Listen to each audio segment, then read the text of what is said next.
Bard. I think I can take 14 werewolves. Party. In a fight, right? In a fight, right? Hey, what's up everybody, it's KebabWabBabe here and welcome to another D&D memes video. How are you guys doing? I hope you're having a great day today. Before we jump into this one, if you're enjoying this kind of content and you're watching this channel and this D&D memes and green text videos and you want to see more of them, please consider subscribing because almost 70% of the people watching are not subscribed. So, you know, it only takes a second if you want to consider clicking that button, even click the bell if you want to get notified about new videos. See, it only takes a moment and you can undo it if you change your mind, but yeah, thank you so much and enjoy the video. Las Vegas is definitely run by a devil lord. I've never been to Las Vegas, but I love it in concept because it sounds so made up. Imagine if you were reading a fantasy novel and they were like, smack in the middle of a deadly, inhospitable desert, there is a glittering city full of indulgence and lawlessness and cheap sin that has specifically engineered itself to obfuscate your sense of time and keep you there as long as possible while they take all your valuables. You'd be like, yeah, that's some wizard. Places to add to my next D&D campaign. Las Vegas. When you get too adult. No, Henry, you can't sit at the kids' table. I don't care that they are all talking about Pokemon and D&D. You'll stay here and talk about fixed rate loans and deductions. This is kinda sad, but this also really looks like one of those boomer memes. You probably know what I'm talking about, right? I don't know, it just has boomer meme vibe.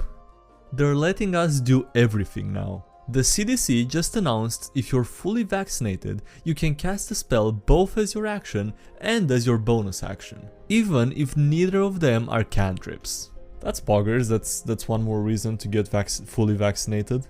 There's a D&D game in here somewhere. If Cthulhu can be summoned by humans who are so far beneath it, why can't humans be summoned by ants? The answer is they should be. Well, if a bunch of ants formed a circle in my house, I'd certainly notice. I'd try to find out where they'd all come from and possibly wreak some destruction there. That's why knowing and correctly pronouncing the true name is so important to the ritual.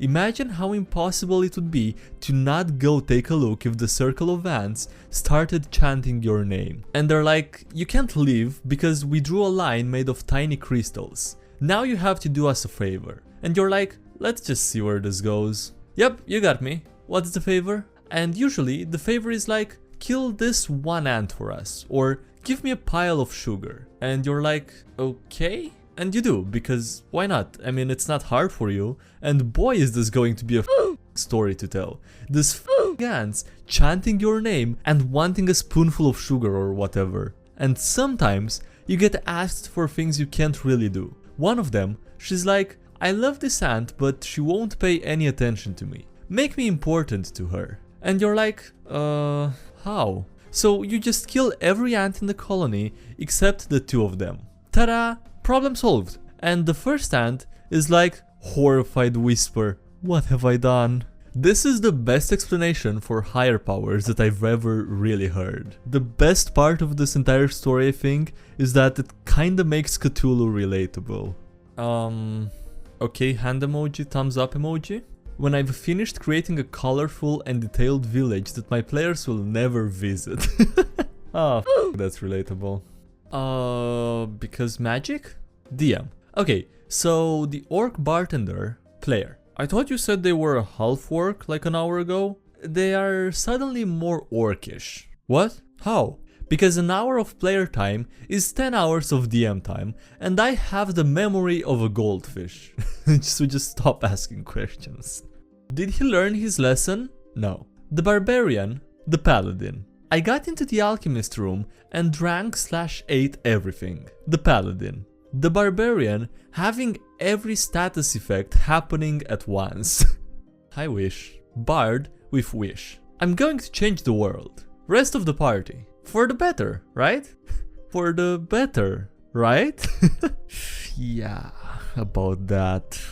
This legitimately happened last session. Disadvantage? Fortunately, I have the lucky feat. 3 natural ones. Gotta survive somehow. DM about to kill the PC and the player whose character is about to die. Unexpectedly saved by snacks. Nice. Targeted at the stupid player, you shouldn't be emotionally invested, you should just have 500 backup characters memes. People are allowed to like their characters and get upset when they die, and making fun of people over it is extremely douchey. Well, someone's upset that they lost their character. No, I'm kidding, it's, yeah, definitely. I mean, obviously it's legitimate to, you know, get attached to a character. My luck in a nutshell. It's over, Anakin, I have the higher roll. Anakin with a natural 2. You underestimate my lucky feat. And I mean, you probably can guess what happens, but yeah, he rolls another 2. Me too, Bard. Me too, Bard. I think I can take 14 werewolves. Party. In a fight, right? In a fight, right? Oh, god damn it, whoever made this one. Concern. When the natural 20 doesn't hit. This meme just hits on another level. I mean, usually that's the point where you just have to decide to run, right? They wondered why they were being plagued by bad dreams. The wizard casting See Invisible. The night hag that escaped after a fight and has been following the party for the last 5 sessions. Well, at least they figured it out. D&D classes ranked. On the S tier, we have the sorcerer. I mean, it's pretty obvious why, right? I mean, it's pretty much the best one, classifies for S tier. Then we have artificer on the A tier, which I think is totally understandable. Artificer is a great class, definitely fits the A tier. Then we have barbarian and bard on the B tier. Obviously they're pretty good, they're not on A tier level, they don't really qualify. But definitely B tier material. Then we have cleric on the C tier. I think that's a solid choice. Then we have druid on the D tier and fighter just below on the F tier. And honestly, so far I totally agree with this tier list. I think it's really accurate. Then if we move down to the M tier, we have the monk, which I think totally definitely fits there. Then we have paladin on the P tier. Just below that we have ranger and rogue together on the R tier, and just below at the bottom we have warlock and wizard sharing the W tier, unfortunately, but they definitely fit there, so yeah, that's their place. Let me know if you agree or not with this tier list, but I think it definitely is very accurate, in my opinion at least. They already have a table reserved for the party down in hell. When you found out I was not in your religion, you invited me to a pool party that turned out to be a baptism. Cleric. Well, excuse me for trying to sneak you into heaven. I'm a warehouse from now on. You see a warehouse in the distance. Is that like a werewolf, but instead of a wolf they turn into a house? Huh, it is now. And that is the tale of a very horny dynamic. You'd be dead if it wasn't for the sex. Bard Assassin and Tyrant Queen. I don't work out at the library. Can he hit me? Fighter with 27 AC. DM. No, but he can hurt you in other ways. Make a wisdom save. Sad. It's my mental illness and I get to choose the coping mechanism. Seeing a professional therapist who has a doctor's degrees in counseling psychology. Playing make-believe with your friends and rolling click-clack number rocks for a couple of hours. I mean, the second one is obviously the superior choice, right?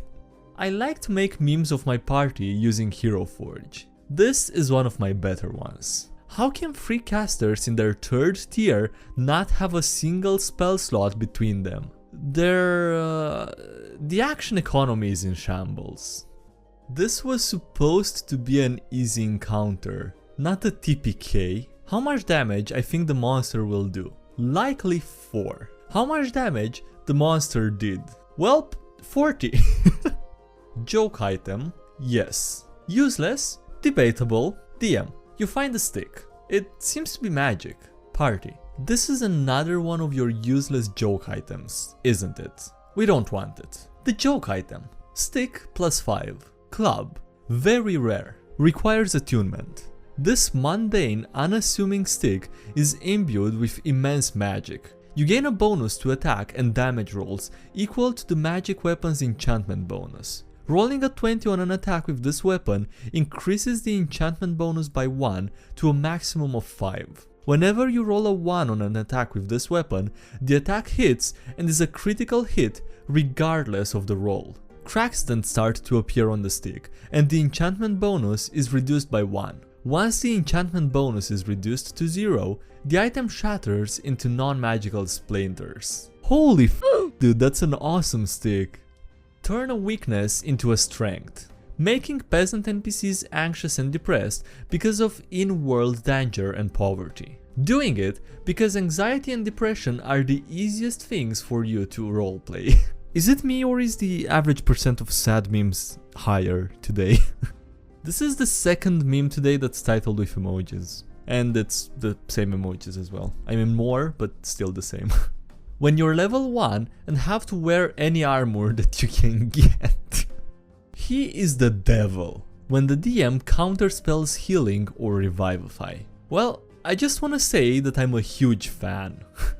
They're immune to what?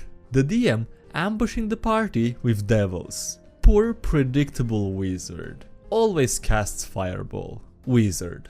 Good old fireball. Nothing beats that. This is the rogue way. Rogue writing their backstory. I think you should play the role of my father. Other player. I don't want to be your father. That's perfect. You already know your lines. Punny names are the best. DM. So you meet a male gnome and what appears to be his wife. The gnome stands almost exactly 3 feet tall and his wife appears to be about 10 centimeters taller than him. Party. Hello, Mr. Gnome. What's your name? Gnome. Dayard. And your lovely wife? Demeter. DM and players having the same reaction. Theater and techie kids. Somewhere at this moment, a theater kid is playing D&D for the first time and is about to make it their entire personality for the next 20 years. Hehe. I don't know how else to read that title. What the voice of my gender-swapped female dwarf sounds like in my head. What it sounds like to the other players at the table. Alright, on that note, we're gonna end this video here, so thank you guys so much for watching, I hope you enjoyed it. Please consider leaving a like and subscribing if you've made it this far. Also, thank you to everyone supporting the channel on Patreon, I really appreciate it, so thank you for the support given there. Links below if you wanna check out any social media, Discord server, subreddit, and anything else. And yeah, that's it, thanks again for watching, and I'll see you next time. Have a great day, bye!